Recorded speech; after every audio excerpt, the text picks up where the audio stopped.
There was a time when picking a song meant walking up to a glowing machine, dropping in a coin, and letting music fill the entire room. But have you ever stopped to wonder why that machine has such a strange, specific name?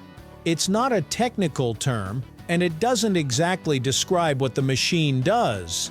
Yet somehow, jukebox became the word everyone uses, across generations, and even as the technology itself has changed. So where did the name actually come from, and why this word in particular?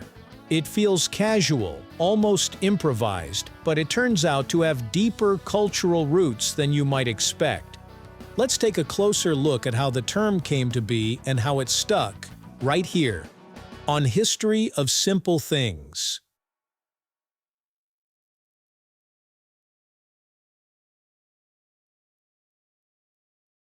Long before the jukebox as we know it existed, people were already experimenting with coin-operated entertainment.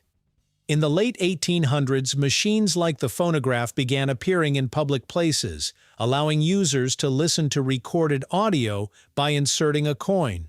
These early devices weren't designed for music selection the way modern jukeboxes are.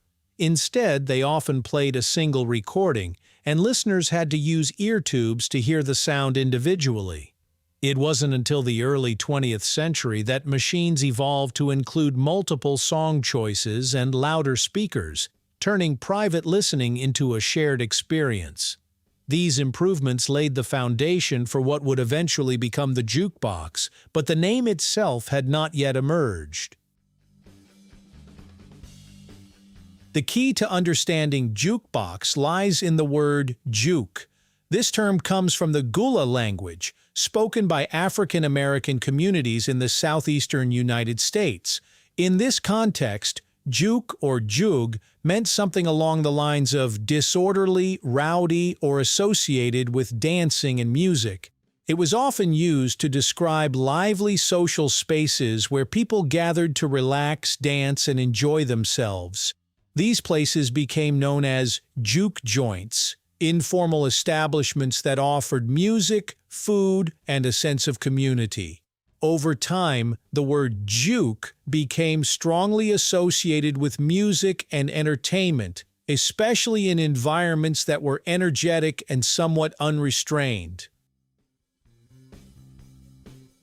As coin-operated music machines began appearing in these social spaces, it was only natural for language to evolve alongside them. When these machines were placed in juke joints, they became part of the atmosphere that defined those locations. People didn't just go to hear music, they went to experience the energy of the space. Eventually, the machines themselves started to be referred to in connection with that environment. By the 1930s, the term jukebox had entered common usage in the United States, combining juke with box, a simple reference to the machine itself. The name essentially meant a music-playing device found in lively social settings. The 1930s and 1940s marked the golden age of the jukebox. Advances in technology allowed these machines to hold dozens of records and play them loudly enough for entire rooms to enjoy. They became fixtures in diners, bars, and dance halls, offering affordable access to popular music. This was especially important during times like the Great Depression, when live entertainment wasn't always accessible. The jukebox democratized music, giving people control over what they listened to in a shared space. As their popularity grew, so did the term jukebox, which became widely recognized and standardized. It was no longer tied only to juke joints. It had become a universal name for a specific kind of machine. Part of what made the jukebox so iconic was its design. Many classic models featured bright lights, colorful displays, and visible mechanisms that allowed users to see records being selected and played. This visual appeal reinforced the idea that the jukebox was more than just a device. It was an experience. The name itself started to carry this identity, evoking not just music, but a certain atmosphere of nostalgia and social connection. Even as technology evolved and digital systems replaced physical records, the term jukebox remained. It adapted to new formats while keeping its original meaning intact, showing how language can persist even as the objects it describes change over time. One reason the term jukebox endured is its simplicity and cultural weight. It's a compound word that's easy to understand once you know its origins, and it captures both function and context.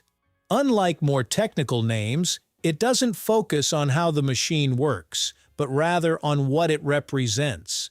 The word carries echoes of music, movement, and shared experiences, which helped it stay relevant even as newer technologies emerged.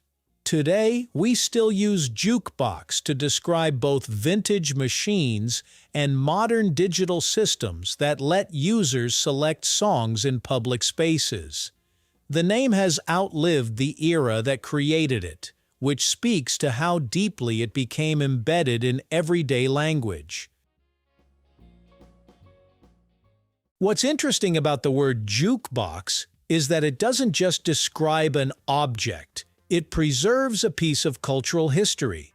It reflects a time when music was becoming more accessible, when communities gathered in lively spaces, and when language evolved to capture those experiences. The juke in jukebox reminds us of the environments that gave rise to the machine, while the box grounds it in something tangible and recognizable.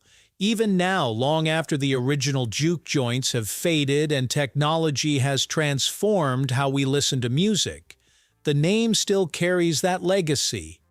It's a small example of how everyday words can hold on to stories we don't always notice, quietly connecting the present to the past. Thank you for watching. If you have suggestions for our next video, feel free to share them in the comments below. We'll be sure to give you an acknowledgement for your contribution.